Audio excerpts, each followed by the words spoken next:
Oke, selamat pagi adik-adik grup MI 20B. Kembali kita bertemu dalam mata kuliah Perilaku Berorganisasi PBU yang ketiga bersama Bang Alfonsus. Kita akan membahas topik perilaku dan kelompok individu. Adapun subtopik kita nanti kita akan mempelajari dasar pemahaman perilaku ya, adik-adik. Kemudian nanti kita mempelajari variabel-variabel individu ya, variabel psikologisnya, kemudian pendekatan teori ya yang akan berguna untuk mempelajari perilaku dan kelompok individu. Baik, sekarang kita mulai ya, langsung saja kita mulai subtopik yang pertama. Dasar pemahaman perilaku. Nah, untuk memahami perbedaan individu ya, seorang manajer harus yang pertama mengamati dan mengakui adanya perbedaan individu. Nah, itu dia ya. Dasar pemahaman yang pertama, kita harus mengamati dan mengakui adanya perbedaan individu. Tidak boleh menyamaratakan ya.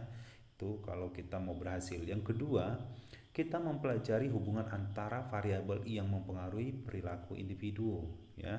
Dan yang ketiga, menemukan hubungan tersebut. Inilah 3 dasar pemahaman perilaku ya. Dasar pemahaman perilaku untuk memahami perbedaan individu. Nah, kalau kita ingat kata-kata bahwa setiap individu itu adalah unik, benar ya. Jadi itu sebabnya seorang manajer kalau dia mau berhasil, dia harus ya memahami ya perbedaan individu itu dengan yang pertama itu tadi, mengamati dan mengakui adanya perbedaan individu. Itu yang pertama. Yang kedua, mempelajari hubungan antar variabel yang mempengaruhi perilaku individu. Dan yang ketiga, menemukan hubungan tersebut ya. Apa hubungannya? Mengapa seseorang menampilkan perilaku, menonjolkan perilaku tertentu ya, mengapa yang lain tidak. Nah, itu dia. Kemudian yang kedua, hasil teori dan riset menyimpulkan. Nah, ini hasil teori dan risetnya ya, bahwa yang pertama, perilaku timbul karena sesuatu sebab ya. Yang kedua, perilaku diarahkan pada tujuan. Yang ketiga, perilaku yang dapat diamati masih dapat diukur. Yang keempat, perilaku yang tidak dapat langsung diamati seperti berpikir, berpersepsi juga penting dalam mencapai tujuan. Nah, yang kelima, semua perilaku itu bermotivasi. Nah, itulah hasil teori dan riset ya dalam mempelajari perilaku ya.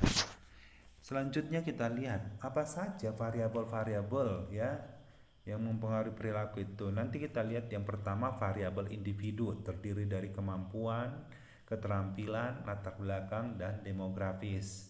Yang pertama, kemampuan. Kita fokus dua saja ya, kemampuan dan keterampilan.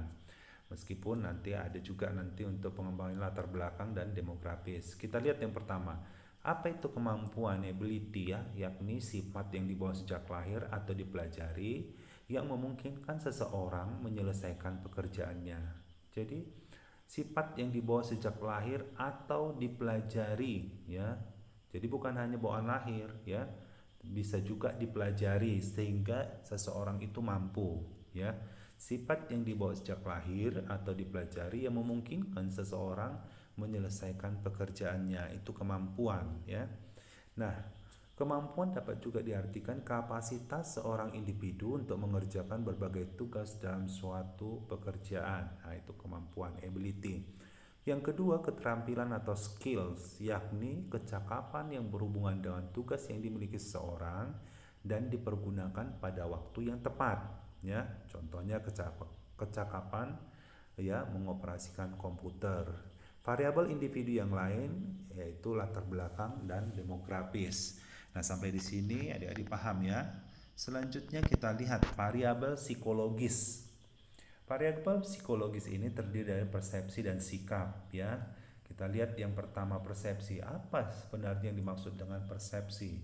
Persepsi itu adalah proses kognitif yang dipergunakan oleh seorang untuk memanfaatkan dan memahami dunia sekitarnya. Ya, itu persepsi ya.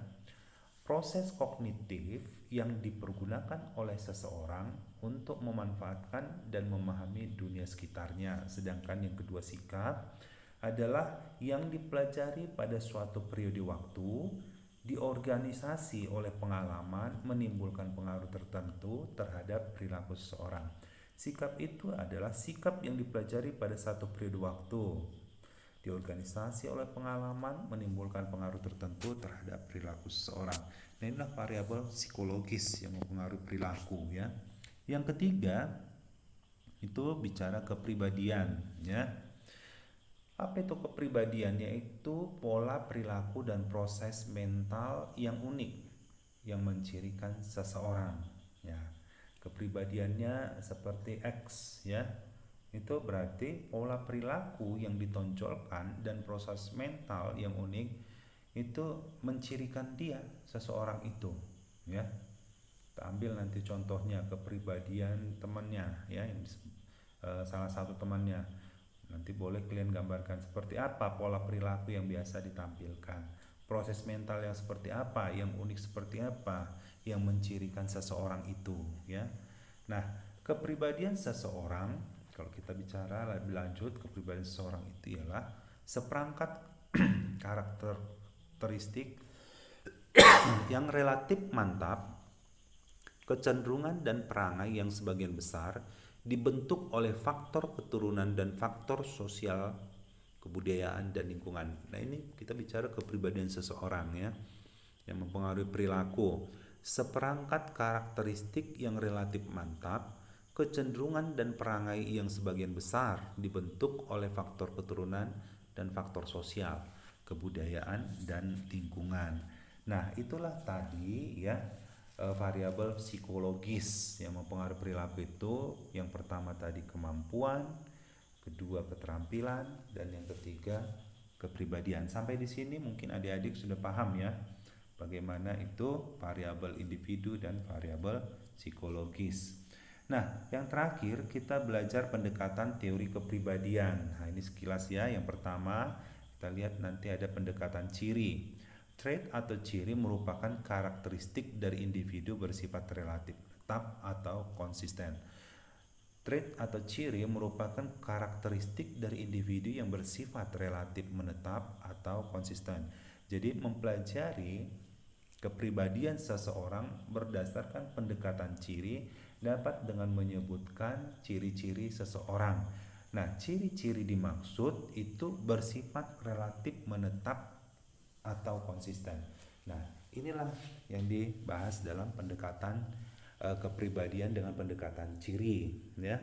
Yang kedua, teori kepribadian dengan pendekatan psikodinamika.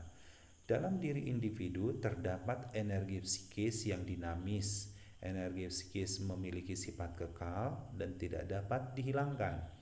Jika energi dihambat, maka ia akan mencapai saluran lainnya. Berdasarkan pandangan psikoanalisa, terdapat 3 fungsi psikis, yaitu ID, ego, dan superego ya. Nah, inilah pendekatan psikodinamika ya. Kita tidak membahasnya terlalu dalam untuk materi ini.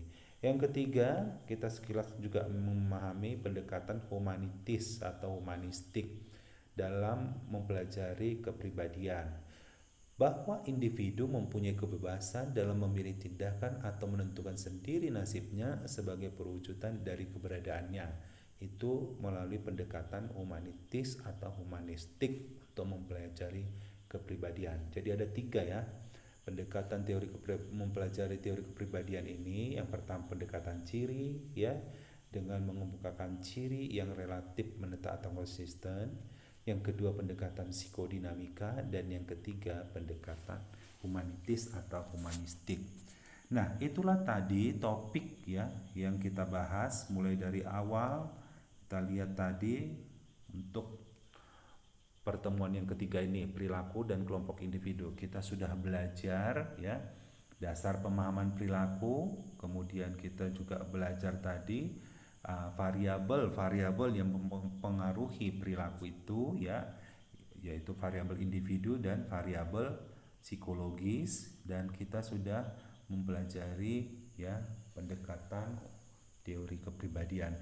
Sampai di sini adik-adik ya, kita lanjutkan ya dengan post test PBOU yang ketiga. Ada 3 soal kita. Yang pertama, tuliskan 3 dasar pemahaman perilaku. Yang kedua, jelaskan perbedaan antara kemampuan dan keterampilan. Dan yang ketiga, tuliskan 3 variabel psikologis. Nah, itu tadi sudah kita jelaskan semua. Sampai di sini adik-adik ya, Abang mengucapkan selamat belajar ya. Kembali dipelajari melalui slide maupun melalui rekaman yang Abang bagikan ini ya, dan jangan lupa lanjutkan dengan post test ya yang akan dikerjakan di Google Classroom. Sampai di sini pertemuan kita adik-adik, sampai jumpa. Terima kasih.